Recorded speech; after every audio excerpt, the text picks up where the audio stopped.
अस्सलाम वालेकुम। आवाज आ रही सबको? काइंडली कोई एक कंफर्म कर दे।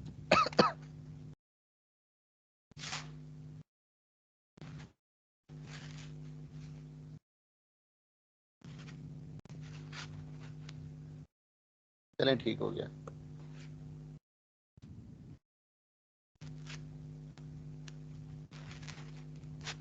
कल कोई ट्राई किया? कल वाले लेक्चर से किसी ने कोई सेटिंग वगैरह की हो, या कोई सॉफ्टवेयर में इंस्टॉलेशन में कोई मसला है, उस तरह का कोई प्रॉब्लम आ रहा हो?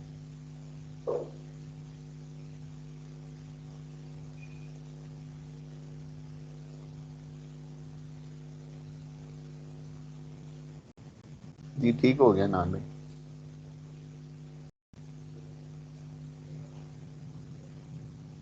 चलें, ठीक है। नोट चलें, ठीक है, कोई मसला नहीं। क्या नाम है, लेक्चर तो मैंने वो ग्रुप में भेज दिया। तो बाकी वो वीडियो भी अपलोड करती है, तो कोई नहीं, आप टाइम निकालेंगे तो कोई इतनी मुश्किल चीज़ नहीं है वो। एक दफ़ा आप बस आप देखेंगे, एक दो दफ़ा आपको इंशाल्लाह समझ आ जाएगी।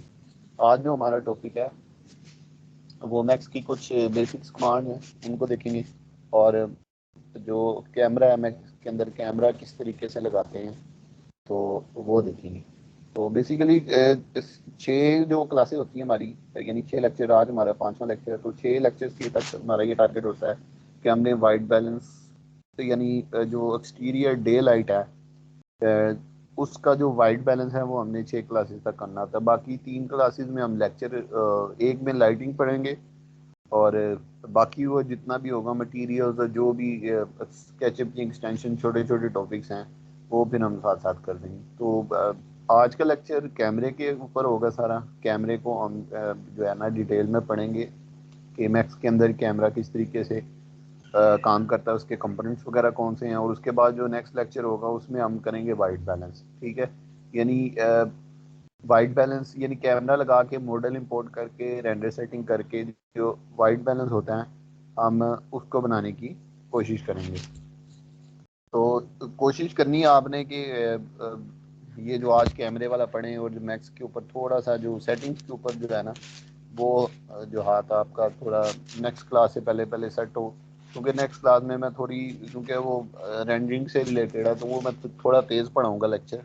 तो कुछ चीज़ें ऐसी होंगी कि वो क्या नाम है, अगर कुछ शॉर्टकट्स मैं यूज़ करने की कोशिश करूँगा अगले लेक्चर में कि ये कमांड किस तरीके से यूज़ होगी। तो अगर आपने ये लेक्चर प्रिपेयर किए होंगे तो आपको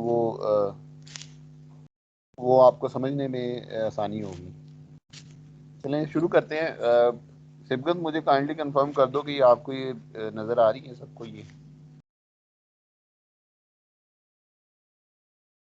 ये प्रेजेंटेशन अगर आपको समझ आ रही है, ये नहीं दिख रही है?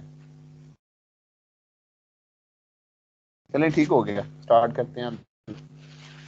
ये तो मैंने कल बता दिया था, how to import SketchUp file in 3ds Max. बिल्कुल सिंपल सा तरीका। After completing the art model, save as the file of SketchUp in SketchUp 8 version, ठीक है। After saving the file, choose the file, close the file immediately. उसके बाद जो अपने import में जाके ये तीन ऑप्शंस को अनचेक करके स्प्लिट ऑब्जेक्ट्स बाय लेयर वाली ऑप्शन है, उसको सेलेक्ट करके आपने अपनी फाइल को इंपोर्ट कर लेना। बिफोर मूविंग फॉरवर्ड, ये कुछ basics command of 3ds max है, इनको हम देख लेंगे। मैं ये 3ds मैक्स ओपन कर लेता हूँ। 2016 वाला वर्जन मैंने इंस्टॉल किया हुआ है, क्योंकि लैपटॉप में मैं कर रहा हूँ यूजुअली। बाकी सिस्टम पे मैं 2017 या 2021 का वर्जन, ये दो मोस्टली यूज़ करता हूँ।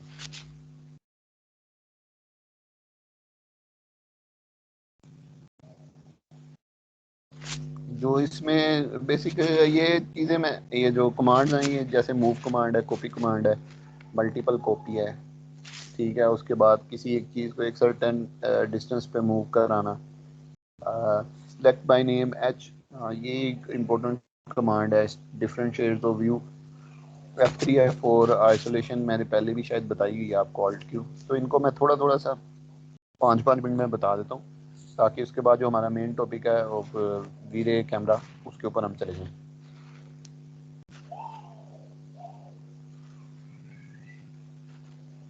कैमरे के जो कॉन्सेप्ट्स हैं उनको आपने अच्छे तरीके से समझना है, ठीक है। अगर आप कॉन्सेप्ट्स अच्छे तरीके से समझ लेते हैं तो आप किसी भी सॉफ्टवेयर में किसी भी किस्म का कैमरा लगाना होगा आपके लिए कोई इशू नहीं होगा। इवन आफ्टर दिस लेक्चर के आप अगर आपके पास रियल वर्ल्ड में डीएसएलआर पड़ा हुआ है तो उसको भी आप यूज़ कर सकेंगे। तो बेसिकली वो सेम ही है सारा कुछ। अगर ये लेक्चर आपको समझ आ जाता है तो डीएसएलआर उसके बाद आप होपफुली अच्छे तरीके से चला लेंगे।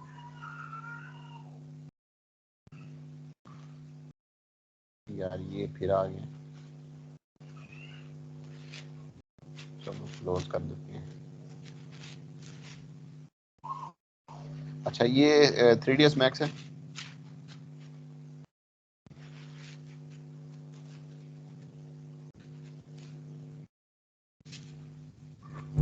क्या मसला क्या आ रहा है सिर्फ काइंडली माइक ओपन करके बता दो।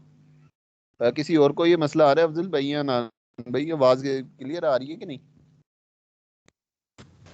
जी यहाँ तो क्लियर है, मुझे प्रॉब्लम नहीं। आवाज थोड़ी कट रही थी, दरमियान में ना कट जाती है फिर आने लग जाती है सही, लेकिन मसला आ रहा है आवाज का थोड़ा। तेरा सिर्फ इंटरनेट का इशू होगा थोड़ा सा ना, कोई आगे पीछे हो गए बैठ, क्योंकि इधर मेरा तो ठीक है, इनके भी बाकियों को ठीक आ रही है। थोड़ा सा इंटरनेट स्लो होता है ना तो उसकी वजह से भी लैग होता है। क्योंकि वो जो माइक है वो तो मैंने अपने इधर जिसे कहते हैं ना उसके बिल्कुल साथ कॉलर के साथ अटैच किया होता है। तो मेरी तरफ से तो तकरीबन सारा कुछ ठीक है। बाकी एक दफ़ा लीव करके दोबारा ज्वाइन कर लो, शायद बेहतर हो जाए। एंड कोई ऐसी जगह पे बैठ जाओ जहाँ नेट ठीक आ रहा हो।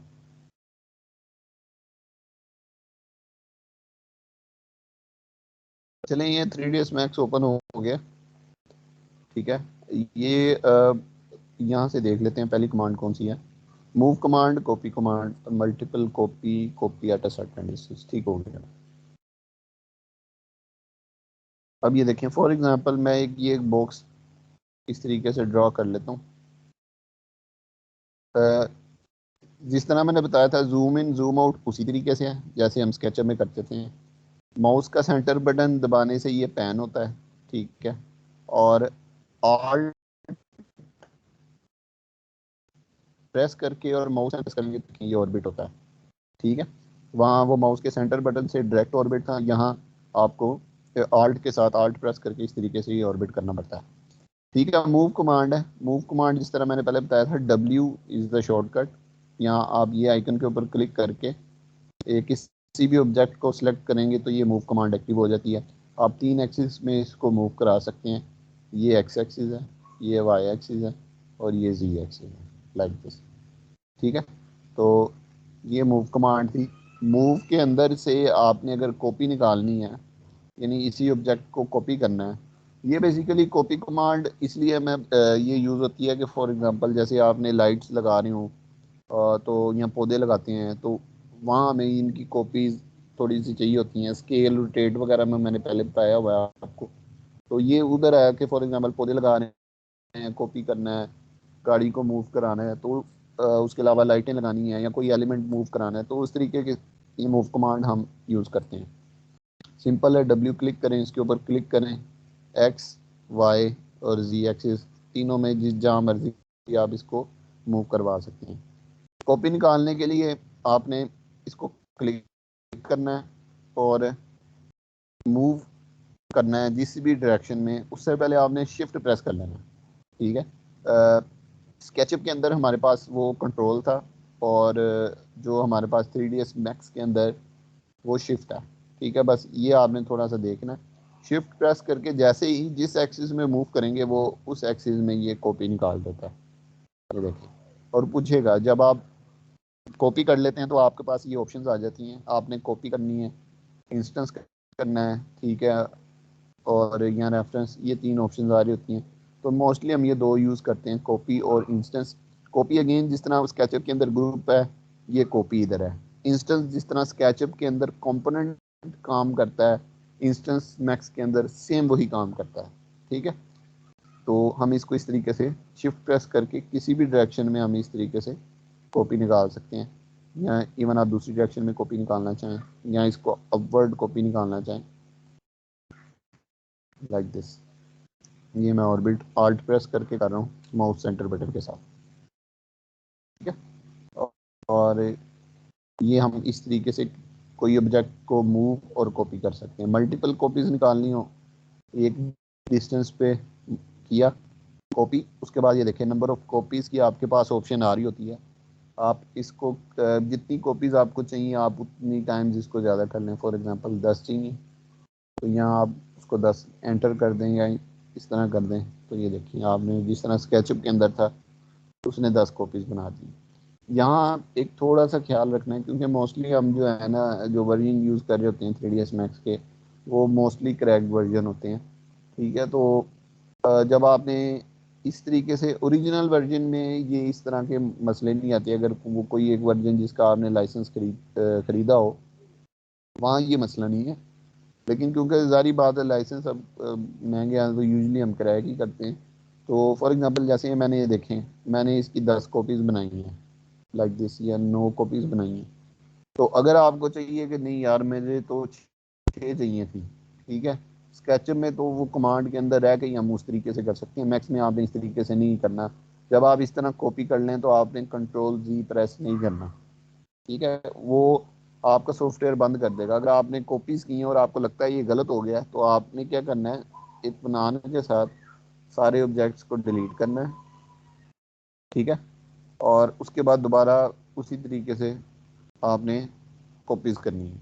अगर आप इस ये कमांड लगाने के बाद कंट्रोल जी करेंगे आपका मैक्स एरर दे देगा, फाइल बंद हो जाती है, ठीक है। तो इसका आपने ख्याल रखना है कि कॉपीज़ करते वक्त कंट्रोल जी नहीं करना आपने, ठीक है। अगर आपकी कॉपी गलत हो गई है तो आप क्या करें, उसको दोबारा सेलेक्ट एक एक को सिलेक्ट करें, इस तरीके से डिलीट करें और दोबारा नए सिरे से कॉपीज जो है ना उसकी कमांड लगा के उसको करें।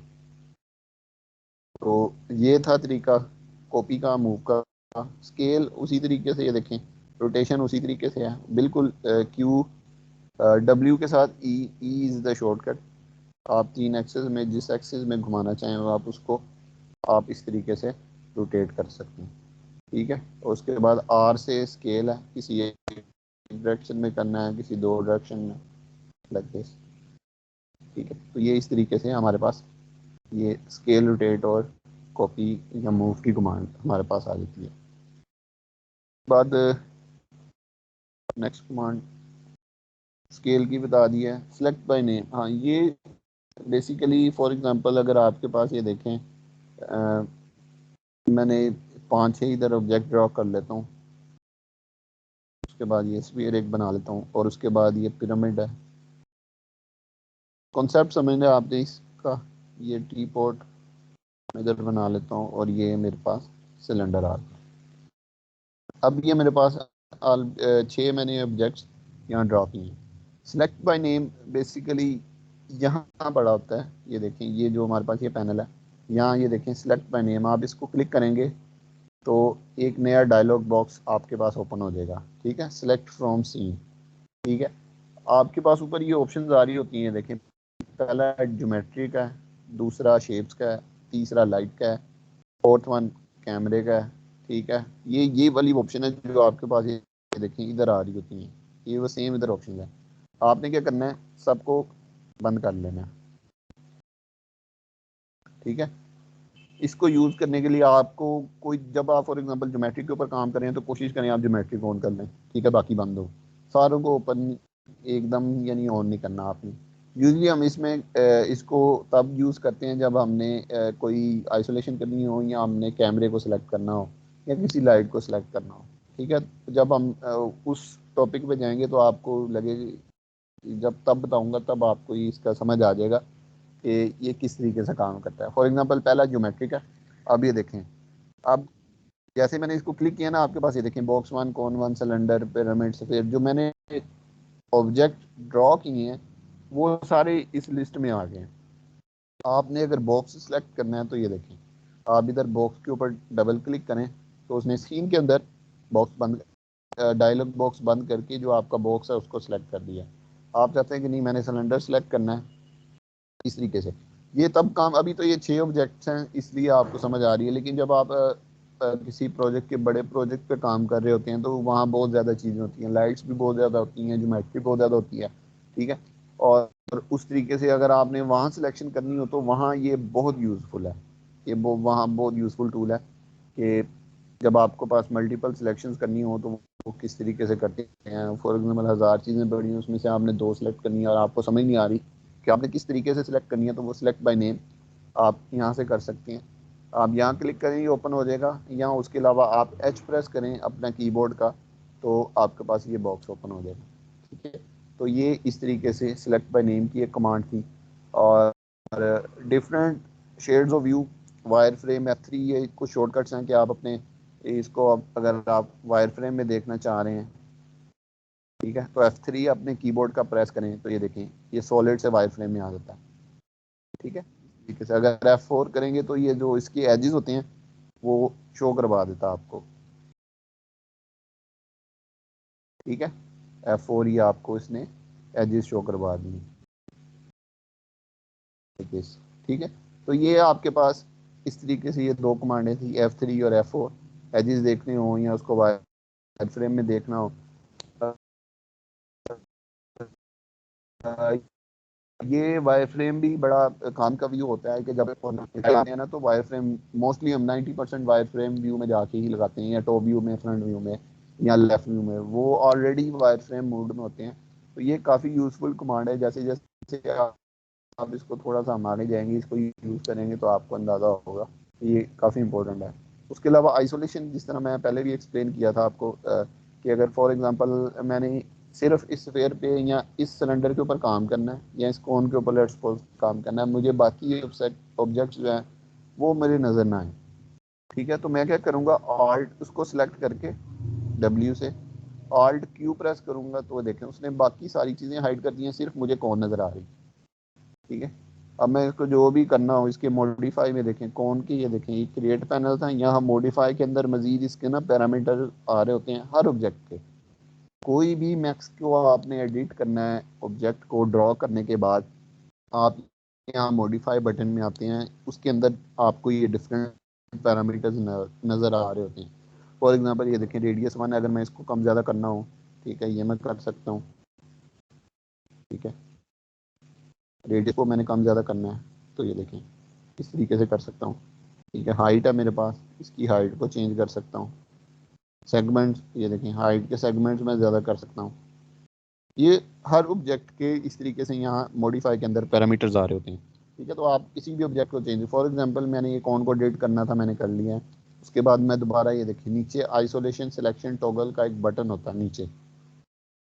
आइसोलेशन करने के लिए ऑल्ट Q है, वापस आने के लिए आपको ये बटन प्रेस करना पड़ता है। ये जो नीचे एक छोटा सा बल्ब नज़र आ रहा होता है आपको, ये प्रेस करते हैं तो आप आइसोलेशन से वापस आ जाते हैं। ठीक है, और उसके बाद ये चीज़ें, ये कुछ बेसिक कमांड्स थी कि मूव कैसे करना है, रोटेट और सिलेक्शन बाय नेम, और उसके बाद ये आइसोलेशन की थी। ये करने के बाद अब आगे चलते हैं वीरे कैमरे की तरफ। ठीक है, ये हम आप हमारे पास स्लाइड है, इसको मैं बड़ा कर लेता हूँ।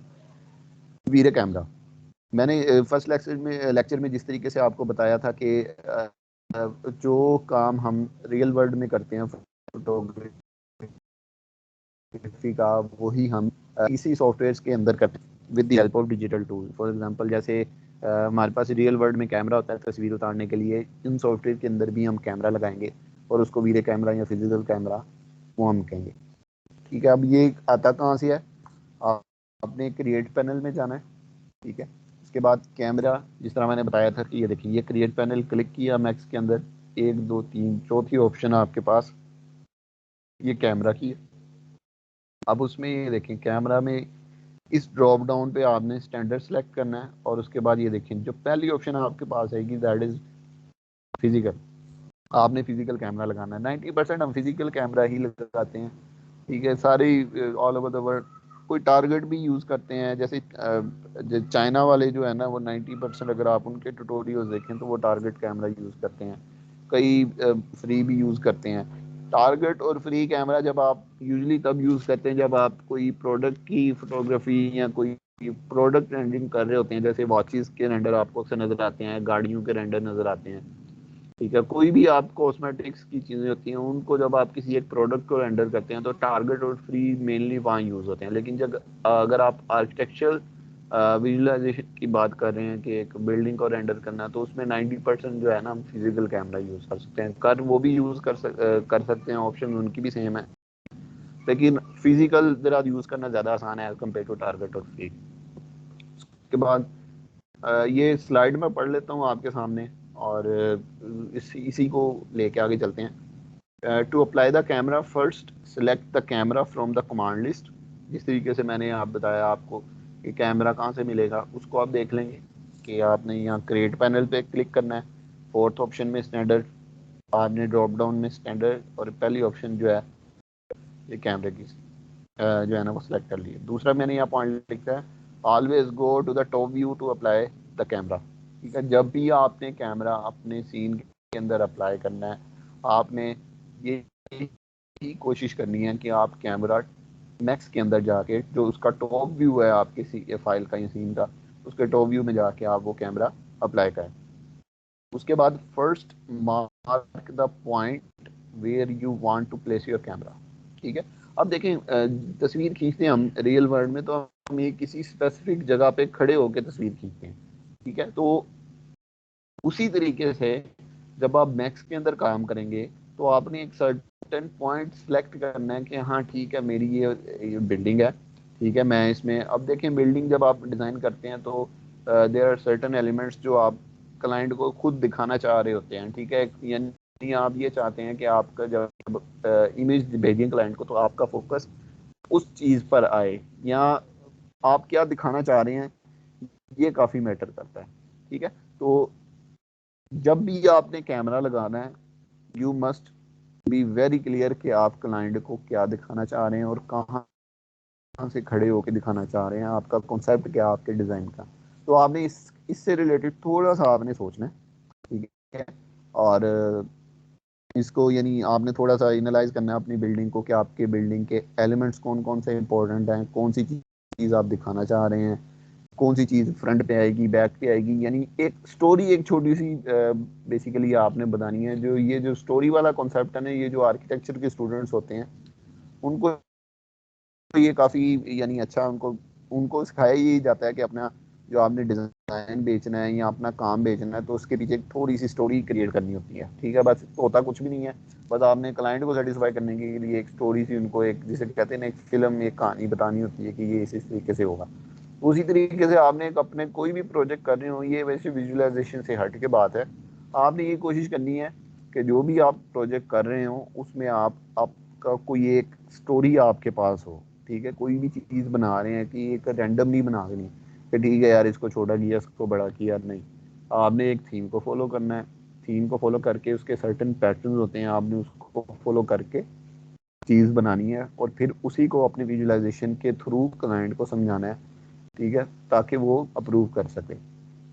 मेरी जो फॉर एग्जांपल मेरा जो अभी तक का मैं अपना पर्सनल एक्सपीरियंस बता रहा हूँ आपको, वैसे कि यूजुअली मेरी जो अक्सर यानी मेरे साथ जो काम करते हैं या जिनके लिए जैसे बिलाल आर्किटेक्ट्स हैं भावलपुर में, और भी काफ़ी दोस्त हैं जो काम वगैरह करवाते हैं मुझसे, तो वो मेरे से काम करवाते इसी वजह से हैं कि मैं अगर उनको कोई 3D वगैरह बना के देता हूँ या रेंडर निकाल के देता हूँ तो वो क्लाइंट अप्रूव कर देता है। रिवीजन्स बहुत कम होती हैं। मेरा फॉर एग्जांपल 95% चांस होता है कि मैं अगर मैं पहला रेंडर देता हूँ तो वो पहला रेंडर ही अप्रूव कर देते हैं। ठीक है, तो ये अब ये चीज़ with the passage of time develop हुई है। ठीक है, आपने मैं करता क्या हूँ कि फॉर एग्जांपल कोई भी प्रोजेक्ट है, क्लाइंट से को 2-3 रेफरेंस इमेजेस मंगवा ली, उनसे थोड़ी एक दो मिनट की बात करके उनकी साइकोलॉजी देख ली थोड़ी सी कि भाई ये क्या चाह रहे हैं, फिर उसके अकॉर्डिंग जो डिज़ाइन प्रिंसिपल्स हैं उनको फॉलो करके मैं उनको 3D वगैरह या ऑप्शंस देते हैं डिज़ाइन की, तो वो अप्रूव कर देते हैं। और दूसरा अभी तक मेरा ये रिकॉर्ड है कि जिस भी प्रोजेक्ट का मैंने नाइट रेंडर और डे रेंडर इकट्ठे भेजे हैं, मुझे उस प्रोजेक्ट में आज तक रिवीजन नहीं आई। मैंने मोर देन 40 से ज़्यादा रेजिडेंशियल घर जो अपने लाइव प्रोजेक्ट्स किए हैं, उसमें मैंने जिनको भी नाइट रेंडर और डे रेंडर ये दोनों इकट्ठे भेजे हैं ना, मुझे आज तक कोई रिवीजन नहीं है। तो कोशिश आपने करनी है कि जब नाइट वाला जो आएगा ना, नाइट रेंडर काफ़ी इंपॉर्टेंट होता है, वो ज़रा ज़्यादा जल्दी क्लाइंट को जिसे कहते हैं ना घेर लेता है, तो वो चीज़ होती है। तो यही है कि बताने का सारा, ये सारी बात बताने का मकसद ये था कि आपके कॉन्सेप्ट क्लियर हों कि आप क्लाइंट को दिखाना चाह रहे हैं। उसी तरह उससे उस कॉन्सेप्ट को मद्देनज़र रखते हुए आपने अपने कैमरे की लोकेशन डिफाइन करनी है कि ठीक है यार मैं कैमरा अपना इधर लगाऊंगा। देन उसके बाद then place the target as per your choice. ठीक है, कैमरा खड़ा कर दिया, अब उसकी डायरेक्शन किस तरफ होगी, ठीक है, वो आपने उसको दिखाना है कि ठीक है कैमरा इधर आए और फिर मैंने इस जगह से देख के फलानी जगह देखना है, तो वो आपने अपनी टॉप व्यू में जाके, क्योंकि टॉप व्यू बेस्ट व्यू होता है अपना कैमरा सेलेक्ट करने के लिए। ठीक है, उसके बाद ये मैं अभी थोड़ी स्लाइड एक्सप्लेन कर दूं, फिर मैं आपको यही चीज़ें मैथ के अंदर करके दिखा दूंगा एक मॉडल को इंपोर्ट करके। ठीक है, तो उसके बाद there are 4 main components of the camera used in the visualisation. ठीक है, यहाँ अगर DSLR की बात करें तो उसमें 4 जो चीज़ें हैं वो काफ़ी इंपॉर्टेंट होती है। Number 1 the lens of the camera. ठीक है, ये किस लिए आता है काम, use to adjust focal length, use to adjust the focal length, उसके बाद वाइडनेस ऑफ द व्यू। ये इसका भी मैं आपको बता देता हूँ। अपर्चर, स्मॉल ओपनिंग, इनके आपने नाम याद करने हैं कि लेंस ऑफ कैमरा इसका क्या मकसद है। अपर्चर जो है small opening allow to enter the light inside the camera. Shutter, ये आगे इसका क्रॉस सेक्शन भी है कैमरे का, वहाँ भी मैं आपको बता देता हूँ। शटर आपके पास एक चीज़ होती है कैमरे के अंदर, door open only when you click the button to capture the image.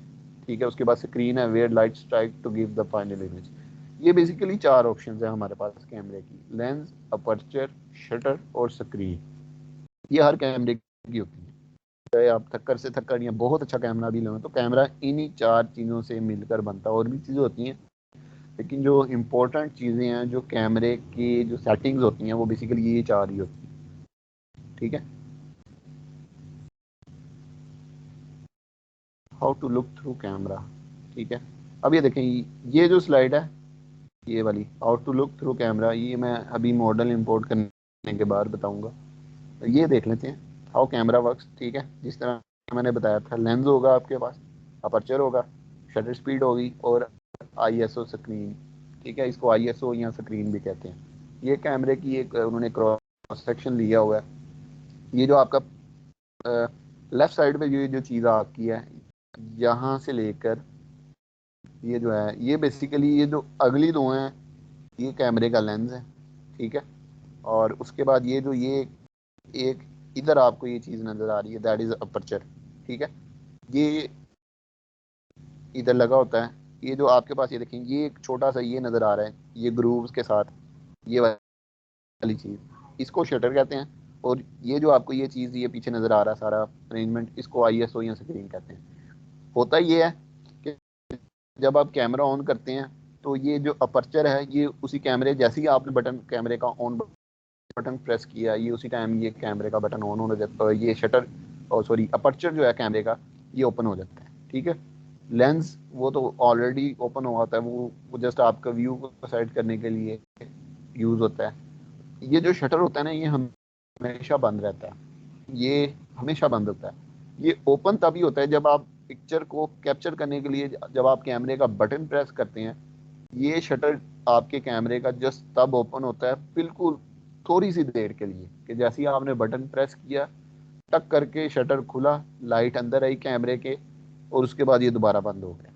ठीक है, और जितनी लाइट अंदर आएगी कैमरे के, ठीक है, उसके अकॉर्डिंग वो आपको फाइनल इमेज कैप्चर करके वो आपको शो करा देता है स्क्रीन के ऊपर। तो मेन जो कैमरे का कंट्रोलिंग है वो एक तो लेंस है, ये आपकी वाइडनेस को कंट्रोल करता है। अपर्चर ओपनिंग है कैमरे की, ये हमेशा जैसे ही आपने कैमरा ऑन किया ये आपकी ओपन रहती है। ठीक है, शटर हमेशा बंद रहता है। शटर जो है ना ये भी बेसिकली ओपनिंग ही है, लेकिन ये ओपन तब होती है जब आप अपने कैमरे का बटन प्रेस करते हैं। ठीक है, और उसके बाद जितनी लाइट शटर के थ्रू कैमरे के अंदर आती है वो स्क्रीन पर पड़ती है, और वो आपको फाइनल इमेज बना के स्क्रीन के ऊपर आपको वो इमेज शो कर देता है। तो बेसिकली इस तरीके से जो है ना वो कैमरा वर्क करता है। तो अगर हम इसको ब्रेक डाउन करें तो जो दो चीजें हैं बेसिकली। कैमरे का जो मेन काम होता है ना, आपने उसके अंदर कितनी लाइट आ रही है आपने उसको कंट्रोल करना होता है। फॉर एग्जांपल अपर्चर कितना ओपन रखना है और शटर स्पीड कितना ओपन है, इन दोनों का हमने एक परफेक्ट बैलेंस बनाना होता है कि कितनी लाइट कैमरे के अंदर आए, ना बहुत ज्यादा लाइट आए ना बहुत कम आए। ठीक है, तो इसके दो तीन तरीके होते हैं, या आप कभी शटर को ज्यादा कर देते हैं या आप अपर्चर को कभी कम ज्यादा करते हैं। ठीक है, आईएसओ स्क्रीन यूजुअली हम जो है ना उसको फिक्स रखते हैं। ठीक है, तो आईएसओ स्क्रीन और लेंस यानी इन चार में मैं अगर मजीद ब्रेक डाउन करूं तो जो दो चीजें हैं ना, एक लेंस है मेरा और एक आईएसओ स्क्रीन है। ठीक है, ये दोनों हमेशा ऑलमोस्ट 99% की हम फिक्स रखेंगे। ठीक है, खेलेंगे हम किस में लाइट को बैलेंस करने के लिए, अपर्चर और शटर स्पीड।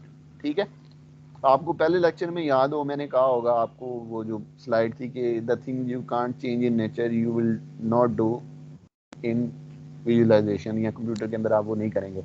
अब फॉर एग्जांपल आपने सन की एक सर्टन लोकेशन की है सिलेक्ट। ठीक है, और उसमें जब आप इमेज ले रहे हैं तो आपकी इमेज बहुत ब्राइट आ रही है, यानी लाइट बहुत ज़्यादा आ रही है।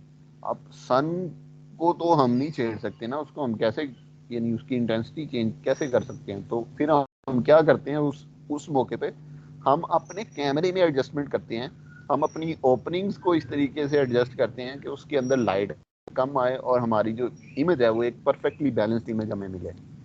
ठीक है, तो मेन काम जो होगा, हम दो चीज़ों पे हमने कैमरे पे फोकस करना होता है, अपर्चर है, शटर स्पीड है। मैं इस कॉन्सेप्ट को दोबारा बता देता हूँ। अपर्चर कैमरे की वो ओपनिंग है जो हमेशा खुली रहती है। ठीक है, और इसके अंदर से लाइट आ रही होती है कांस्टेंट। इसको हम या तो बंद कर सकते हैं या इसको इसकी ओपनिंग का जो डायमीटर होता है उसको कम ज़्यादा कर सकते हैं। शटर स्पीड भी कैमरे के अंदर ओपनिंग है। ये वो ओपनिंग है जब ये तब खुलती है बिल्कुल बिल्कुल नैनो सेकंड्स माइनर बिल्कुल सेकंड के बहुत थोड़े से के लिए, कि जब हम अपनी इमेज को कैप्चर करने के लिए कैमरे का बटन प्रेस करते हैं। ये जो शटर स्पीड है या शटर है जो कैमरे का, वो तब एकदम से ओपन होता है, लाइट अंदर आती है, बंद हो जाता है। ठीक है, तो बेसिकली ये दोनों लाइट कितनी कैमरे के अंदर आएगी, स्क्रीन के अंदर जाके स्ट्राइक करेगी, ये इन दोनों को कंट्रोल करता है। ठीक है, तो ये इस तरीके से कैमरा हमारे पास काम करता है। अपर्चर एफ नंबर, ठीक है, ये इसका डेफिनेशन ये मैंने गूगल से देख के लिखी हुई है। Aperture is how wide the lens iris opens. ठीक है, जिस तरह मैंने बताया लेंस के पीछे बिल्कुल साथ ओपनिंग होती है कैमरे पे, ये कितना ओपन होगा और ये कितनी, ठीक है, लाइट अंदर आएगी, ये उसको कंट्रोल करता है। The wider it opens the more light gets in. जारी बात है, जब ओपनिंग आपकी बड़ी होगी तो ज़्यादा लाइट आएगी, जब ओपनिंग आपकी छोटी होगी तो वो कम लाइट कैमरे के अंदर आएगी। It's exactly the same thing as the iris of your eye which opens more as the light gets darker. ठीक है, तो वही चीज़ इसने लिखी है। अब ये देखिए कुछ वैल्यूज होती हैं, F16 F11 F8 F5.6। ठीक है, एफ लिखने का तरीका है कि एफ यानी स्मॉल एफ लिखा के जो डिवाइड वाली जो है हमारे पास वो यूज करके उसके बाद नंबर आ जाता है। जो मेन हमारे it does not it's not the speed it's how widely it opens. ठीक है, फॉर एग्जांपल ये यानी ये कैमरा जैसे ही ओपन होता है आप इसको एडजस्ट करते हैं कि ठीक है यार अपर्चर मेरा इतना ओपन हो, इतनी लाइट अंदर आए। ठीक है, तो इसके कुछ वैल्यूज हैं। फॉर एग्जांपल अपर्चर की वो मैंने आगे इनकी रेंजेस बताई हुई हैं आपकी आसानी के लिए। तो फॉर एग्जांपल जब भी आप कैमरा लगाएं तो आपने वो सेटिंग्स करनी है, और बिल्कुल एक आधा मिनट लगता है कैमरे की सेटिंग करने के लिए, कोई इतना हार्ड एंड फास्ट रूल कोई चक्कर नहीं है। कॉन्सेप्ट आपको समझ आना हो तो कैमरे को कंट्रोल करना बहुत ईजी होता है। ये अपर्चर था। ठीक है, अब ये देखें अगेन उसने एक ग्राफिकली आपको दिखा दिया है कि फॉर एग्जांपल अगर अपर्चर या एफ नंबर जो है, इसको बेसिकली अपर्चर या एफ नंबर भी कहते हैं, ये मैंने इधर मेंशन कर दिया। अगर उसकी वैल्यू 2.8 है तो इसका मतलब क्या है कि ज़्यादा लाइट आएगी, यानी ओपनिंग ज़्यादा बड़ी होगी। अगर इसकी वैल्यू को हम ज़्यादा करते जाते हैं तो इसकी ओपनिंग जो है वो कम होती जाती है। ये देखिए 4 पे थोड़ी कम हुई, 5.6 पे मज़ीद कम हुई, 8 पे मज़ीद कम हुई। ठीक है, तो ये इस तरीके से इसका क्या मतलब है कि इस लेफ्ट साइड पे लार्ज अपर्चर और यहाँ स्मॉल अपर्चर, ठीक है। जैसे जैसे हम अब एफ नंबर की वैल्यू हम अपने सॉफ्टवेयर में या रियल वर्ल्ड जो डीएसएलआर है उसमें ज़्यादा करेंगे, आपकी जो ओपनिंग का साइज है वो कम होना शुरू हो जाता है, ठीक है। यानी नंबर आप नंबर उसकी वैल्यू ज़्यादा करें और 5 लेके जाएं तो वैल्यू आपने ज़्यादा की है तो आपकी ओपनिंग कम हो गई, ठीक है। फॉर एग्जांपल अगर आप एक केस समझते हैं कि फॉर एग्जांपल अगर आपकी इमेज बहुत ज़्यादा वाइट आ रही है, दैट मीन उसके अंदर लाइट बहुत ज़्यादा कैमरे के अंदर जो एंटर हो रही है, उस चीज़ को कंट्रोल हम कैसे करेंगे, ठीक है, कोई मसला नहीं, लाइट ज़्यादा आ रही है, हम क्या करेंगे, अपने अपर्चर की वैल्यू को बढ़ा देंगे, वैल्यू को बढ़ाएंगे, जो ओपनिंग है उसका डाया कम हो जाएगा और कम लाइट आएगी तो हमारा जो पिक्चर है वो बैलेंस हो जाएगी। यानी इस तरीके से ये काम करती हैं, ठीक है। यही लिखा है, मोर light strikes image sensor, less light strike image sensor. ये बेसिकली दो ओपनिंग बनाने का मकसद यही था कैमरे के अंदर कि आप लाइट का जो कंट्रोल है आप बेहतर तरीके से कर सकें। एक ओपनिंग से भी काम चल जाना था, लेकिन दो से है कि आप परफेक्टली बैलेंस एक चीज़ बनाएं। इसके अलावा depth of field, shallow depth of field, इसके ऊपर एक कंप्लीट हमारा लेक्चर है, ये जब हम करेंगे तब आपको ये टॉपिक क्लियर हो जाएगा। फिलहाल इस लाइन को आपने इग्नोर कर देना है, ठीक है। अब ये सवाल पैदा होता है कि हमने वैल्यू स्टार्ट कहाँ से करनी है, ठीक है। एफ नंबर की वैल्यू स्टार्ट कहाँ से होगी, तो इसकी स्टार्ट फ्रॉम वैल्यू 8, 8 नंबर, ये आपने अपर्चर के लिए 8 नंबर को आपने याद रख लेना है, ठीक है। और ये मैंने आपकी आसानी के लिए यहाँ रेंज भी लिख दी है, ठीक है। लोएस्ट कम से कम आपने कितनी रखनी है, दैट इज 4, और मैक्सिमम 8 या उससे ज़्यादा।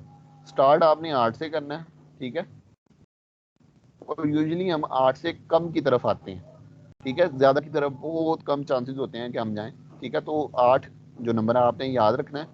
उसके बाद अगर आपको लग रहा है कि आपकी इमेज में आपके कैमरे में लाइट ज़्यादा आ रही है तो आप इसकी वैल्यू को ज़्यादा करेंगे तो उसका डाया कम हो जाएगा, तो आपकी इमेज के अंदर जो लाइट है ना वो कम यानी आएगी।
सॉरी, वो असल में बाहर ज़रा शोर हो रहा था तो इस वजह से मैंने ज़रा वो इसको किया था।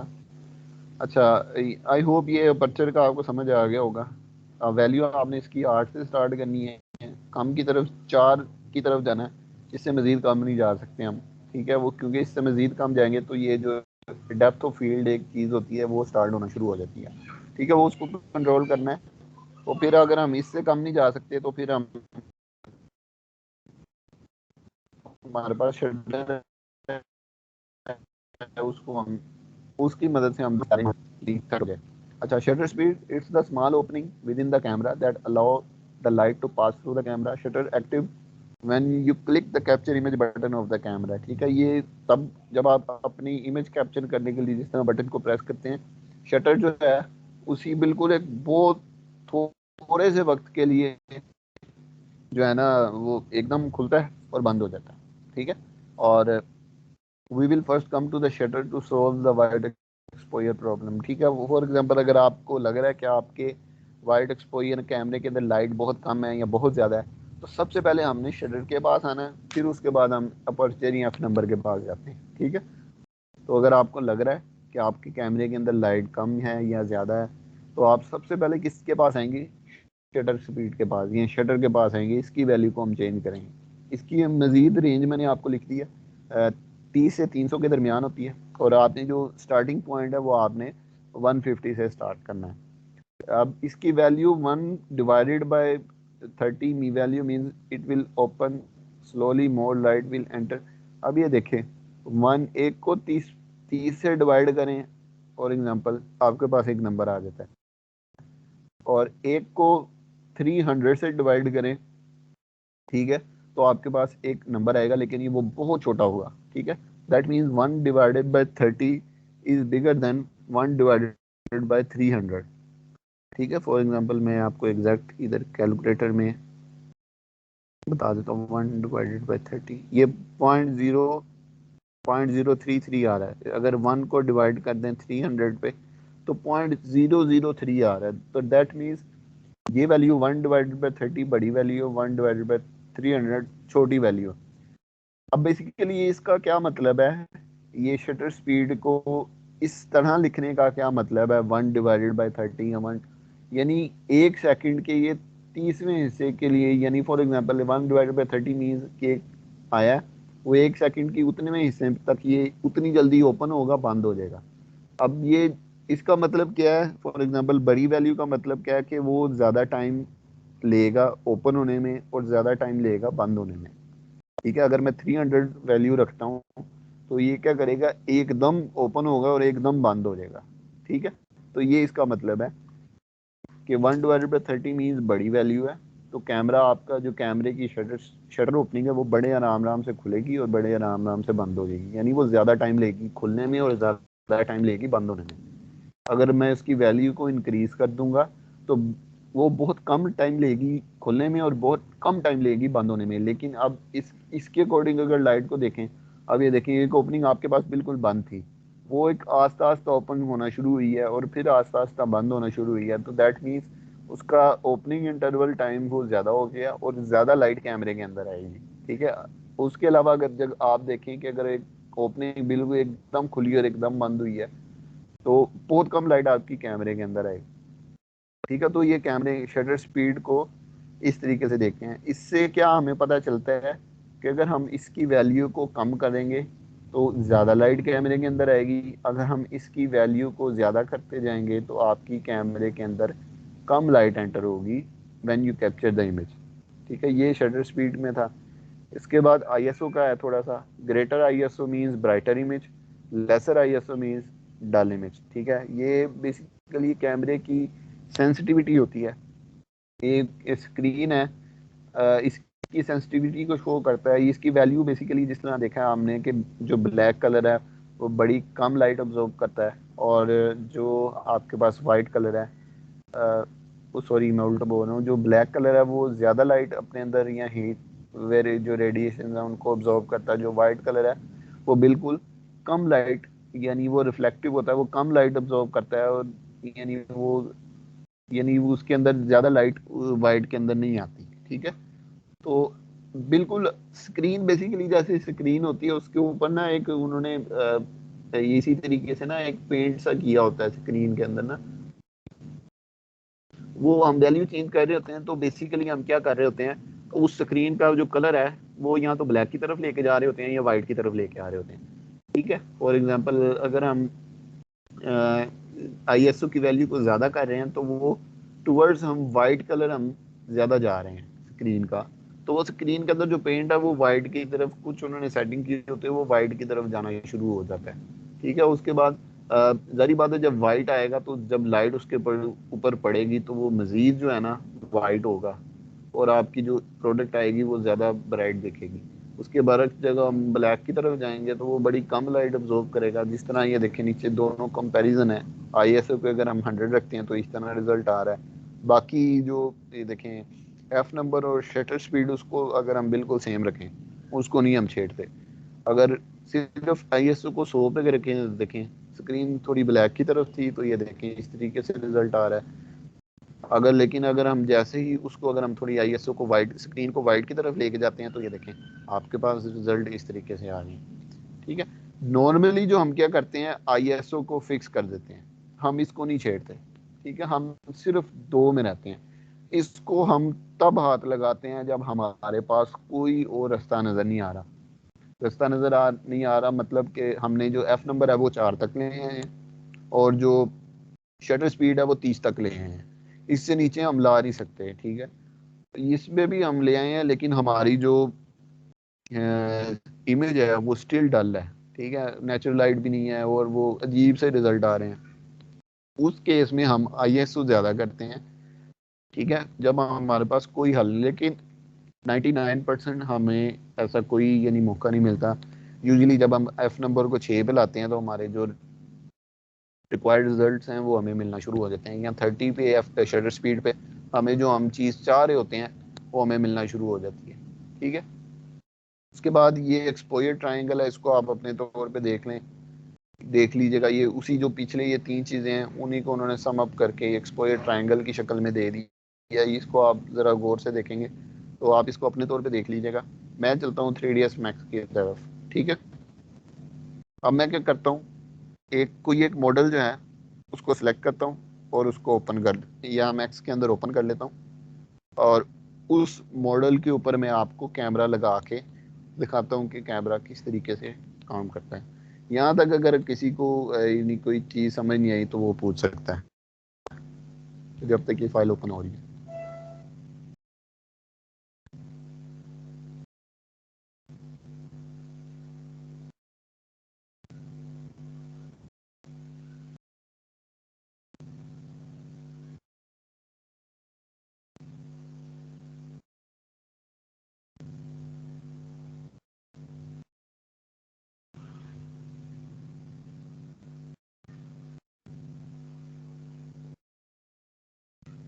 ठीक है, मैं फाइल ओपन कर रहा हूँ एक स्केचअप की, इसको सेलेक्ट करता हूँ। मैं जितना आसानी से समझा सकता था, जितने लो लेवल पे आके समझा सकता था वो मैंने समझाया। उम्मीद है कि समझ आ गई होगी सबको। 2 चीजें हैं कैमरे में, शटर स्पीड है और आईएसओ है, ओ सॉरी अपर्चर और आईएसओ। आईएसओ को हम वैसे ही फिक्स रखते हैं, हम 2 की वैल्यूज को थोड़ा कम करेंगे थोड़ा ज्यादा करेंगे इस तरीके से, तो वो हमारा काम हो जाएगा।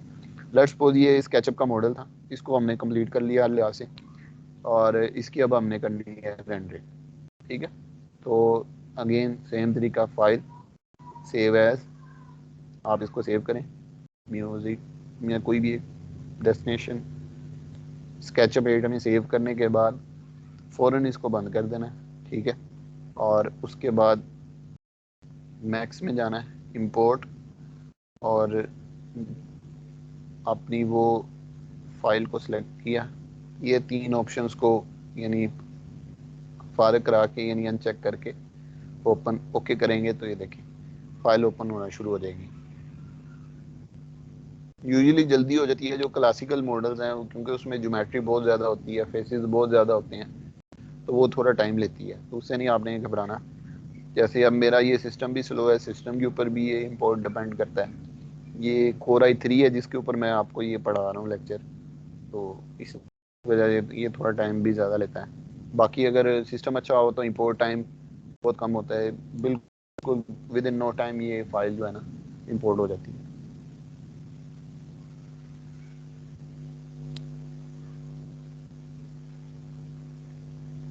ये देखें, ये मेरे पास फाइल आ गई है, ठीक है। ये F4 करें, सॉरी F4 करेंगे तो ये देखिए ये बंद हो जाएगा। यहाँ से ये देखें ये रियलिस्टिक के ऊपर, अभी आपने हमेशा इसको शेडेड पे रखना है, ज़रा फाइल स्मूथली ज़रा काम करती है। उसके बाद अब फाइल ओपन कर ली, मॉडल इंपोर्ट कर लिया, अगेन रेंडर सेटअप, मैं रेंडर सेटिंग करूंगा, रफ रेंडर सेटिंग एक दफ़ा फिर मैं आपके सामने कर देता हूँ। अब ये देखें बिल्डिंग हमारी थोड़ी सी ना ये इस तरीके से है, यानी हॉरिजॉन्टल टाइप ज़्यादा है, ठीक है। तो उसको कैप्चर करने के लिए मैं जो एस्पेक्ट रेशो रखूंगा दैट इज 100/450, 1.77 वाली रखूंगा। इसको लॉक कर लिया, वीरे में आके क्योंकि मेरे पास सिस्टम हल्का है, मैं इसको बंद करके मैक्स का फ्रेम बफर यूज़ करूँगा। ये अगेन बकेट सेलेक्ट करूँगा क्योंकि मैं रैम मेरी 4 GB है, तो मैं प्रोसेसर पे रेंडर निकालूँ वो ज़्यादा बेहतर है। कैटमल रोम इसको सिलेक्ट किया, एजेस शार्प आएंगे। ये rough render setting according to the lecture हमने कर ली। लॉक नॉइस पैटर्न किया, कलर मैपिंग में एक्सपोनेंशियल, डिफ़ॉल्ट को एडवांस, और ये क्लैंप आउटपुट सब पिक्सल इनको ऑन कर दिया। जीआई में गए, इसको ओपन किया, रेडियंस मैप, एम्बिएंट कल्जन को ऑन करके, क्लासिकल है तो 0.4 कर दी वैल्यू, ठीक है, ये कल वाले लेक्चर्स के अकॉर्डिंग। ये लो कर दिया इसको, और जो लाइट कैश है हमारे पास दैट इज़ 800, और रैम 4 GB है तो मैं 2000 उसका हाफ इधर डेडिकेट करके ये मेरी रफ रेंडर सेटिंग्स होगी, ठीक है। कल मैंने आपको बताया था कि एक रेंडर सेटिंग हम जब हम वाइट बैलेंस कर रहे होंगे तो तब मैं बताऊंगा, वो थी ग्लोबल स्विचेस की, ये वाली ग्लोबल स्विचेस में आपने करना होता है जस्ट ये हम करते हैं वाइट बैलेंस के लिए, ठीक है। जब लाइट की सेटिंग करनी होती है just for the sake of that हम ये करते हैं। आपने क्या करना है, अभी सन के बारे में मैं कल वाले लेक्चर में ज़्यादा, जो नेक्स्ट लेक्चर होगा उसमें लाइटिंग में मैं आपको बेहतर बता दूंगा। फिल वर्क आपने जस्ट इसको ऑन करना है, ये देखें ओवरराइड मटेरियल आ रहा होगा, और ये आगे इसकी जगह लिखा हुआ है नन, आपने इस पर क्लिक करना है। क्लिक करके आपके पास ये देखें एक नया मटेरियल का, ये देखें मटेरियल मैप ब्राउजर आपके पास सामने ही ओपन हो जाएगा। यहाँ आपने सर्च करना है, लिखना है वीरे एम, ठीक है। तो आपके पास ये देखें वीरे मटेरियल आ जाएगा, आपने इसको डबल क्लिक करना है, तो ये देखें ये मटेरियल ओवरराइड हो गया, ठीक है। ग्लोबल स्विचेस में आपने ओवरराइड ऑन करके यहाँ वीरे का मटेरियल लगा देना, दैट्स इट, और कोई काम नहीं करना, ठीक है। अब हम लगाएंगे इसका कैमरा, बस 5 देख लेते हैं, उसके बाद कैमरा लगाने के बाद फिर आके इसको कंटिन्यू करेंगे। लेक्चर जो नमाज के बाद कोशिश करेंगे कि हम ज़रा थोड़ा जल्दी ख़त्म कर लें। और आज यानी टॉपिक तो हमारा ऑलमोस्ट क्लियर है, बस वो मैक्स की थोड़ी सी कमांडें हैं, तो 5:20 पे हम दोबारा आएंगे, तो कोशिश करूंगा 20 मिनट के अंदर 5:40 तक लेक्चर जो है ना वाइंड अप करते हैं। अब ये देखिए ये क्रिएट पैनल है,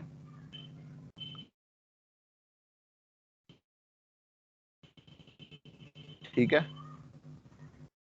और क्रिएट पैन आपने ऑप्शन, दूसरी शेप्स, तीसरी lights, and the fourth one is camera.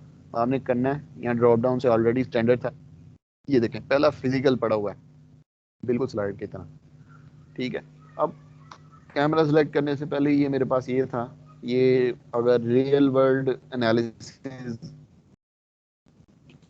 में देखूं तो यूजुअली जब मैं तस्वीर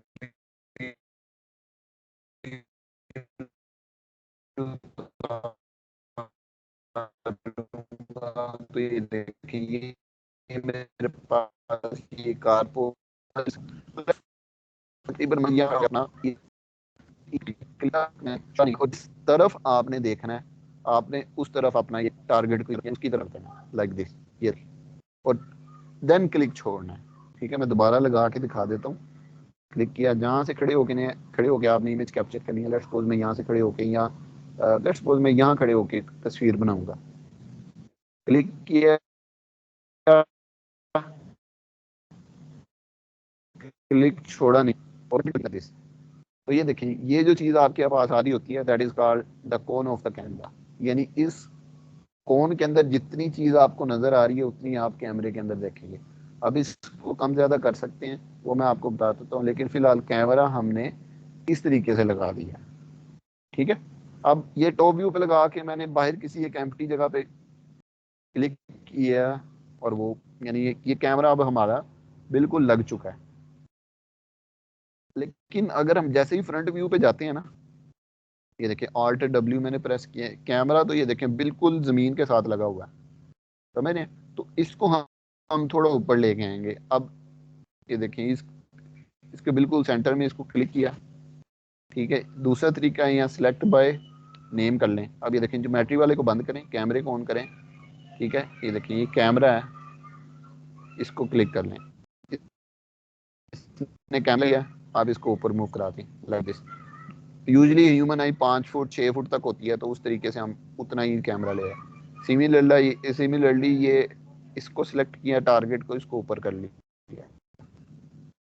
अब ये देखिए लाइक दिस, एक एक ह्यूमन आई जिस तरह होती है उसके अकॉर्डिंग ये देखिए मैंने ऊपर मूव करा लिया। कैमरा तो लग गया, लेकिन हम अभी करंटली किस व्यू में है, ये देखें अभी हम करंटली पर्सपेक्टिव व्यू में, अभी हम कैमरे के थ्रू देख रहे हैं। कैमरे के थ्रू देखना हो अगर आपने कि कैमरे के थ्रू हमें बिल्डिंग किस तरह नजर आएगी, उसके लिए तरीका है कि आप यहाँ पर्सपेक्टिव पे क्लिक करें। ये देखिए कैमरा आ रहा होता है, और कौन सा कैमरा, आप अभी तो फिलहाल एक ही कैमरा है, तो यहाँ आपके पास सिर्फ कैमरा वन आ रहा है। अगर आपके पास एक से ज्यादा कैमरे होते हैं तो यहाँ ऑप्शन आपके पास उसी तरीके से आती है।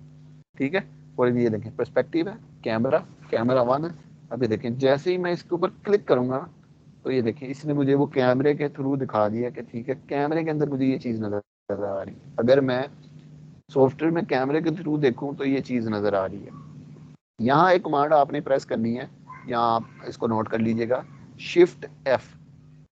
यानी फॉर एग्जांपल जो अब ये देखिए मेरी जो इमेज की एस्पेक्ट रेशियो है ना, वो अभी ये अराउंड 2 के करीब है, यानी इसकी विड्थ उसकी हाइट के डबल है।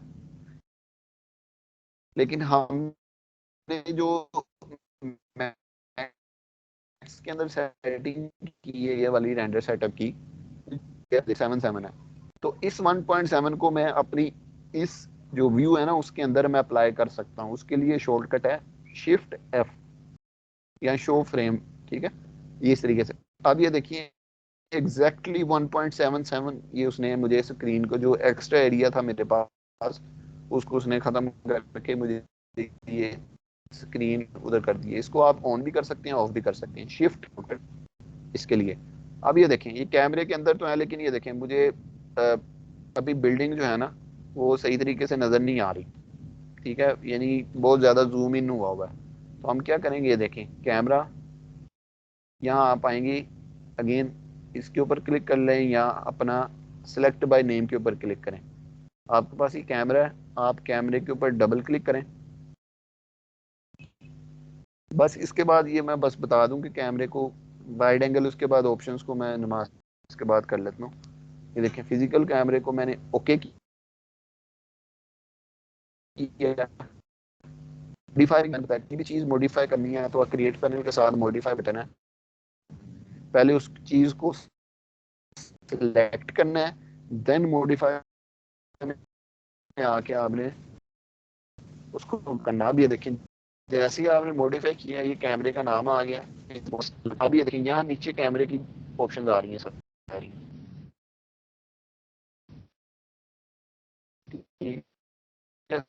सारों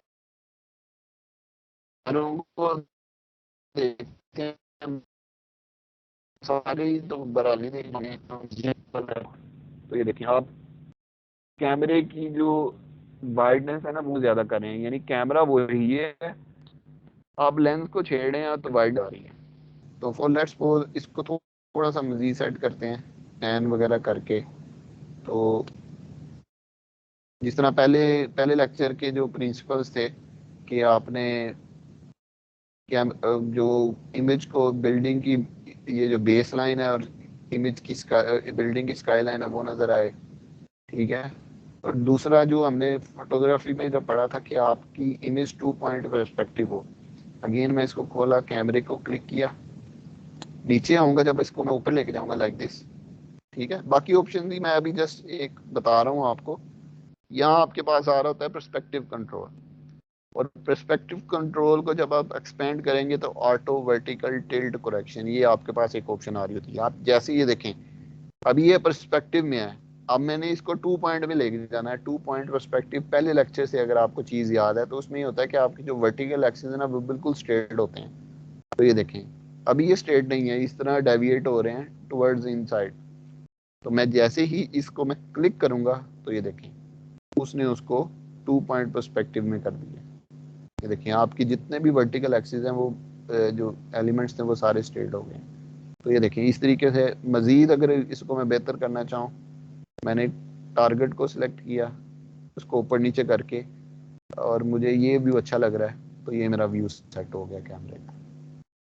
ठीक है, तो इस तरीके से व्यू सेट करते हैं। बाकी 10 मिनट की ब्रेक ले लें, बाकी मैं ऑप्शंस आपको बता लेता हूँ, और उसके बाद ये दोबारा हम स्टार्ट करते हैं।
चलिए स्टार्ट करते हैं।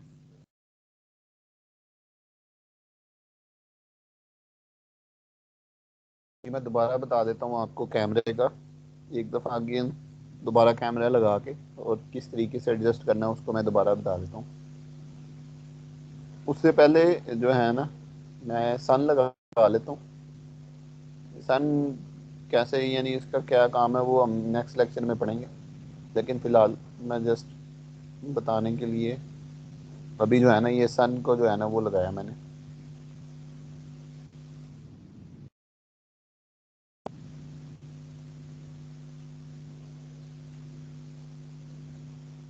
कैमरा अगेन जिस किस तरीके से लगाना, आपने कैमरे में जाना है, फिजिकल सेलेक्ट किया, कोई एक लोकेशन जहाँ से खड़े होकर आपने कैमरा लगाना है। लेट्स सपोज मैं इधर खड़ा होकर इधर को देखना है। ये देखिए मैंने कैमरा लगाया। अब ये देखें, मैंने जिस तरीके से बताया था कि अगर आपने कैमरे के थ्रू देखना है, अभी तो ये फिलहाल पर्सपेक्टिव में है। एक तरीका तो ये है कि आप कैमरे में यहाँ पर्सपेक्टिव के बटन को क्लिक करें, कैमरे में क्लिक करके और इधर क्लिक करें तो आप कैमरे में चले जाएंगे। दूसरा तरीका कि आप पर्सपेक्टिव में हैं तो सी प्रेस कर दें तो आप कैमरे के थ्रू देख लेंगे। तो कैमरे से अगर आप ये देखें, ये अभी हम कैमरे के थ्रू देख रहे हैं और हमें नज़र आ रहा है। अगर आपने कैमरे से बाहर निकलना है, पर्सपेक्टिव में दोबारा जाना है, तो वो आप पी प्रेस करेंगे तो वो कैमरे से बाहर आके पर्सपेक्टिव में चला जाएगा। ठीक है, आप पी प्रेस करें, ये देखिए कैमरे से बाहर आ गया और आपको कैमरा नज़र आना शुरू हो गया। अगर आपने कैमरे के थ्रू देखना है तो सी प्रेस करेंगे तो ये देखिए इस तरीके आप कैमरे के थ्रू से देख रहे हैं। और कैमरे को एडजस्ट करने के लिए दो चीज़ें, तो पैन से आप ऊपर नीचे कर सकते हैं। जब आप कैमरे के अंदर होंगे तो वो माउस का जो scroll up and scroll down, यानी जो माउस से आप जूम इन और जूम आउट करते हैं, वो आप नहीं कर सकते विद दी जब आप किसी कैमरे के अंदर हों। जैसे ये देखिए पर्सपेक्टिव के अंदर माउस को मैं आगे पीछे कर रहा हूँ तो ये देखिए जूम इन जूम आउट हो रहा है। लेकिन जब मैं कैमरे के अंदर हूँ और मैं अब ये देखें माउस को कर रहा हूँ तो ये देखें ये नहीं हो रहा जूम इन और जूम आउट। ठीक है, तो वो कैसे होता है वो मैं बता देता हूँ। दूसरा, पता कैसे लगता है कि कैमरे में है या पर्सपेक्टिव में है, तो ये देखिए इधर आपको नजर आ जाता है, ये जो टॉप लेफ्ट साइड की प्रेस करूँगा तो ये देखिए पर्सपेक्टिव में। मैं सी प्रेस किया कैमरे में जाने के लिए तो ये देखिए कैमरे के अंदर आ गया। अब ये देखिए इस तरीके से पैन करेंगे, पैन आप जस्ट कैमरे की हाइट चेंज कर सकते हैं, आपके माउस का जो पैन बटन है, लाइक दिस, जिस तरीके से ये मैं कर रहा हूँ।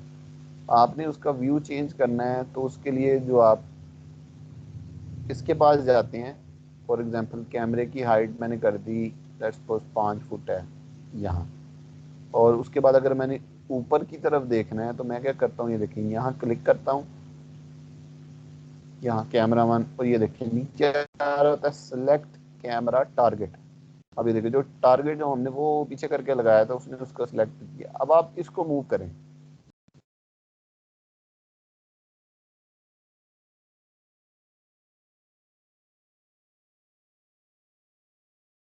ऊपर की तरफ, सपोज यहाँ मैंने मूव किया। ठीक है, अब मैंने जूम इन करना है, पोजीशन तो मेरी बिल्कुल ठीक होगी, लेकिन मैंने इसको जूम इन, तो आपने bottom right side of the screen आपके पास ये देखें ये डोले कैमरा आ रहा होता है, आपने इसको क्लिक करना है, ठीक है, आप जूम इन करें लाइक दिस। ठीक है, उसके बाद अगेन मैंने एच प्रेस किया है, यहाँ से सिलेक्ट कर लें, यहाँ एच प्रेस करके यहाँ जैसे उसको आप मज़ीद बेहतर कर सकते हैं।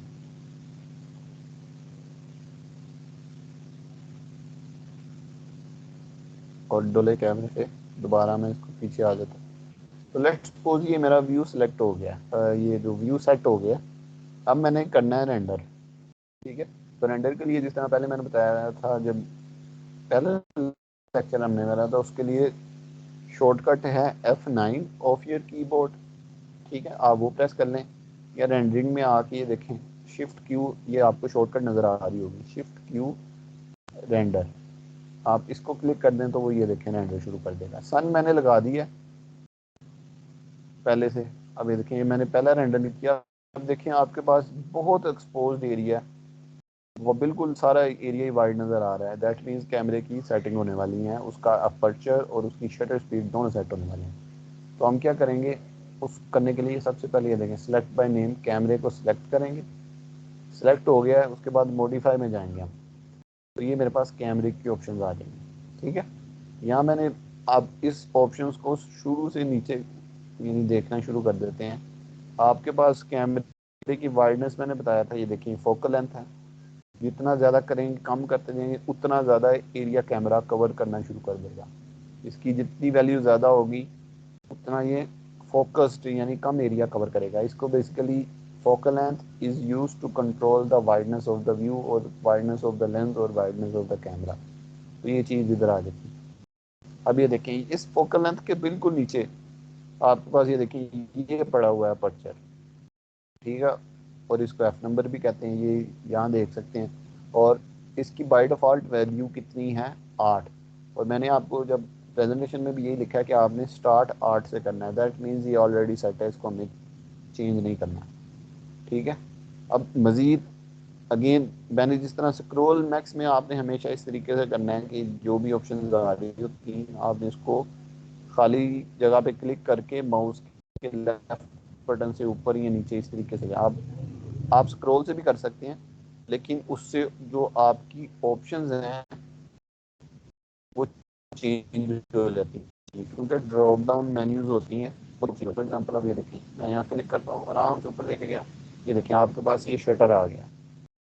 अब शटर जिस तरीके से मैंने प्रेजेंटेशन में बताया था 1/बाई वाले रूल के तहत होता है। तो ये देखें टाइप में आप देखें यहाँ से 1/बाई पर सेकंड वाला जो है ना, जिस तरह मैंने प्रेजेंटेशन में था आपको एक्सप्लेन किया था, वो आपने सेलेक्ट करना है।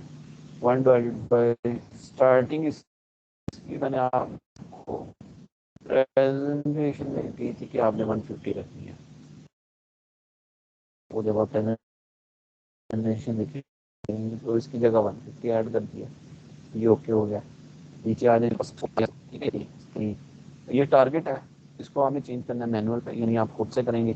तो ये देखिए आईएसओ में आ गया, और इसकी वैल्यू मैंने आपको बताया था फिक्स रखनी है, और रखनी है 100। ये मैंने 100 कर दी, बाकी कोई चीज़ छेड़नी नहीं है आपने। ठीक है, हमने स्टार्ट अपर्चर 8 से करना था, वो आगे दिखा। नीचे आए शटर को, ये इस तरह फ्रेम्स के साथ से था, हमने इसको पर सेकंड किया। और ये ड्यूरेशन मैंने जिस तरह आपको गाइड की 150 में एंटर कर दिया। नीचे आए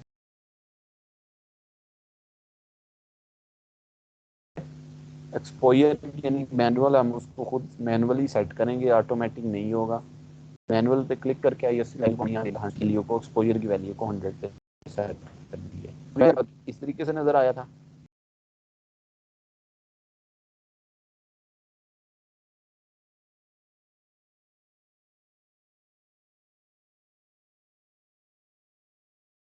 जो कैमरा था, सॉरी, तो आपके पास ये फ्रेम बफर जो इमेज रेंडर होगी, जो लाइटिंग आपको नज़र आएगी वो इस तरीके से देखें आपको वो सभी रॉकेट साइंस कॉन्सेप्ट क्लियर हो तो ये चीज़ें हैंडल करना बड़ा इजी हो जाता है।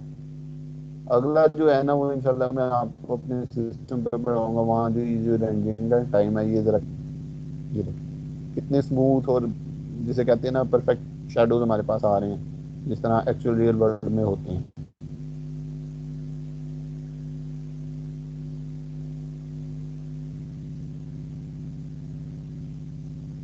जो इस तरीके का ये रेंडर अक्सर आपने फेसबुक पे भी देखा होगा कि सारा मोनोलिथिक जो है ना, वो आपके पास एक कलर होता है इस कलर का जैसे आपको नज़र आ रहा है। ये जो बेसिकली रेंडर निकलता है ना, इसको कहते हैं वाइट बैलेंस। और जो ये वाइट बैलेंस करना जानता है, वाइट बैलेंस को सेट करना जानता है, चाहे वो एक्सटीरियर हो या इंटीरियर हो, कुछ भी हो, जिसका वाइट बैलेंस सेट करने में हाथ सेट है, उसके रेंडर हमेशा रियलिस्टिक ही निकलते हैं। बाकी जो मटेरियल्स की गेम है वो मैंने नोट्स बनाए हुए हैं, कोई रॉकेट साइंस नहीं है। आपने जस्ट उन नोट्स से वैल्यूज देख देख के अपने मटेरियल बनाने हैं। लाइट आपकी इस तरीके से रियलिस्टिक हो, आपका व्यू अच्छा हो, तो आपका 90% काम इधर ही खत्म हो जाता है। 10% काम आपका जस्ट मटेरियल्स का होता है, और लैंडस्केपिंग और आपकी क्रिएटिविटी जो आपका यानी दिखाना चाह रहे हैं, या जो है 90% जेंडर की जो जान होती है वो वाइट बैलेंस होता है। ठीक है। अब जैसे इसके मुताबिक जब वाइट बैलेंस कर रहा होना है, तो आपने ये इस चीज़ का ख्याल रखना है कि आपकी जो चीज़ें हैं ना, कोई चीज़ें छुपे ना। जैसे अभी कॉर्नेस है, ठीक है, ये बिल्कुल ठीक नज़र आ रही है, डिटेलिंग है, ओवर एक्सपोज्ड एरियाज ना हो, यानी वाइट लाइट इतनी ज़्यादा ना हो जाए कि आपको चीज़ें नज़र ही ना आए। ठीक है। तो ये देखें, इस तरीके से आप इसको, ये रेंडर आप इस तरीके से निकाल सकते हैं। कोई चीज़ अगर आपने किसी ने पूछनी हो तो वो पूछ ले, मैं दोबारा बता देता हूँ एक दफ़ा। जो लेक्चर था वो हम यहाँ तक आ गए, एक्सपोजर ट्रायंगल तक। तो ये वीरे सन, कल हम लेक्चर स्टार्ट करेंगे यहाँ वीरे सन से, वीरे एनवायरनमेंट, और ये मटेरियल की थोड़ी सी बेसिक जो है ना, ये मैं आपको बताऊंगा। सलाम, मेरा एक क्वेश्चन है। जी जी। अच्छा यार, अभी जिस तरह मटेरियल्स में आप 3D मैक्स की मैं बात कर रहा हूँ, जब हमें वो वैल्यूज दोगे और उसको देख के हमने करना है। अगर स्केचअप में मटेरियल्स इनपुट करके हम फिर उसको 3D मैक्स में एक्सपोर्ट कर दें, तो जो मटेरियल्स की क्वालिटी होती है उसमें क्या 3D मैक्स उसको बढ़ा देता है, या स्केचअप वाली क्वालिटी ही रहती है? क्योंकि आपने तो ये बताया हुआ ना कि आपने ग्रुपिंग सिर्फ करनी है और मटेरियल्स नहीं लगाने। बिल फर्ज अगर हम मटेरियल्स लगा भी देते हैं स्केचअप के, तो उससे 3D मैक्स उसको किस तरह डील करेगा? बेसिकली हम जो रेंडर कर रहे हैं वो मैक के वीरे के अंदर कर रहे हैं। ठीक है। ठीक। तो अगर आप वहाँ मटेरियल लगा भी देते हैं ना, तो वो वहाँ मैक्स इसको, जो वीरे है ना, मैक्स का वीरे, वो उसको मटेरियल कंसिडर ही नहीं करता, वो उसके लिए जस्ट ज्योमेट्री होती है। तो वो बजाय अच्छा। उधर मटेरियल लगाने के, आप जस्ट मॉडल, आपने देखा होगा कि मेरा ये भी मॉडल जो आया था ना, वो मोस्टली वाइट ही था। ठीक है। वो एक बस वो जिसे कहते हैं ना, डिफरेंशिएट करने के लिए मैंने जो स्टाइल का एक टेक्सचर लगाया था, बाकी मेरा सारा मॉडल वाइट है। मेरे जितने भी मॉडल होते हैं वो सारे वाइट होते हैं, और वो ठीक। ग्रुप में होते हैं। ठीक है। ओके।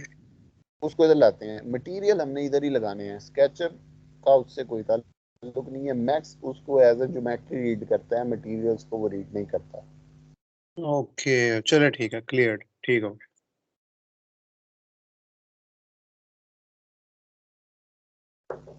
ठीक हो गया यहाँ तक। अगर किसी ने कुछ पूछना है तो पूछ लें, बस आज का यही था।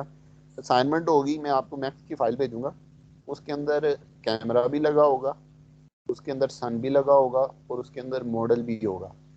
आपने जस्ट जो अ, उसमें मैंने वो असाइनमेंट में लिख दूंगा कि आपने जो जैसे एक्सपोजर है ना, फॉर एग्जांपल जैसे ये कैमरा लगा हुआ है मेरे पास, यहाँ से मैं की प्रेस किया और मैंने कैमरे को क्लिक किया। ठीक है। क्लिक करके आपने क्या करना है, इसकी वैल्यू को चेंज करना है। लेट्स सपोज स्टार्ट फ्रॉम 30, 30 से स्टार्ट करना है, फिर 30 का इंटरवल 60, 90। ठीक है। और उसके बाद 30 के इंटरवल से आपने 10 रेंडर निकाल हैं। फाइल के अंदर हर चीज़ हुई होगी, आपने कुछ नहीं करना। फॉर एग्जाम्पल फाइल खोलेंगे, उसमें कैमरा भी लगा होगा, सन भी लगा होगा, हर चीज़ लगी होगी। आपने जस्ट सी प्रेस करना है, कैमरे के अंदर चले जाएंगे, एच प्रेस करके आपने कैमरे को सिलेक्ट करना है, और यहाँ नीचे आके ये मॉडिफाई में आके आपने उसकी शटर स्पीड, जस्ट एक चीज़, शटर स्पीड को चेंज करना है। फॉर एग्जांपल अभी 30 है, चेंज किया, रेंडर किया। ठीक है। तो ये देखें, इस तरीके से रेंडर आएगा। बहुत ज़्यादा वाइटनेस आ गई, चीज़ें छुप रही हैं। ठीक है। इसको कैंसिल कर दिया। ठीक है। उसके बाद पी प्रेस करके अगेन सी प्रेस, अगेन सेम वही प्रोसीजर, कैमरे को सिलेक्ट किया और इसको सेट किया 60 पे। फिर रेंडर निकालना है, उसको सेव कर लेना। ठीक है। उसके बाद फिर उसी तरीके से शटर की जो वैल्यू है 60 की बजाय इसको 90 करना है। यानी 30-30 के इंटरवल पे आपने ये रेंडर सेव, यानी इसकी वैल्यू चेंज करनी है, रेंडर करना है, सेव करना है। फिर इसकी 30 के इंटरवल से वैल्यू चेंज करनी है, shutter speed, just shutter speed ISO को चेंज नहीं करना, एफ नंबर को चेंज नहीं करना, जस्ट शटर को आपने 30 से शुरू होना है, 30, 60, 90, 120, 150, 180, 210, 40, 70 और 300। इसके मुताबिक आपने मुझे 10 रेंडर करके वो आपने मुझे मेल करनी है। और रेंडर फॉर एग्जांपल अगर मैंने ये 90 पे किया है, फॉर एग्जांपल जैसे ये मैं इसका 90 पे रेंडर किया, ठीक है, लेट्स सपोज ये रेंडर हो गया, ठीक है, इसको सेव करना है आपने। यहाँ से ये देखें ये सेव बटन होता है, यहाँ से सेव कर लेना है डेस्कटॉप पे ही, और उसको लिख देना आपने नाम शटर 90, ठीक है, और उसको वैसे सेव कर देना है लाइक दिस, ठीक है। तो फाइल के अंदर हर चीज हुई होगी, आपने जस्ट कैमरे के अंदर जाना है, शटर की वैल्यू चेंज करनी है, रेंडर करना है, सेव करना है, अगेन शटर की वैल्यू चेंज करनी है, रेंडर करके सेव करना है, फाइल में हर चीज हुई होगी। तो ये करके आपने मुझे 10 रेंडर देखने हैं, फिर मैं उनसे रिलेटेड आपको नेक्स्ट क्वेश्चन जो क्लास है, क्लास शुरू करने से पहले आपके ही रेंडर से रिलेटेड मैं कुछ क्वेश्चन करूंगा, ताकि आपकी जो अंडरस्टैंडिंग है ना वो ज़रा बेटर हो जाए। उम्मीद है कि आज का लेक्चर आपको समझ आ गया होगा। अगर तो किसी ने कुछ पूछना है तो वो पूछ लें, अदरवाइज आज का लेक्चर हमारा इतने था। कैमरा हमने आज कंप्लीट कर लिया। अगर किसी ने कुछ पूछना पूछ लिया, अगर किसी ने नहीं पूछना तो वो लीव कर सकता है।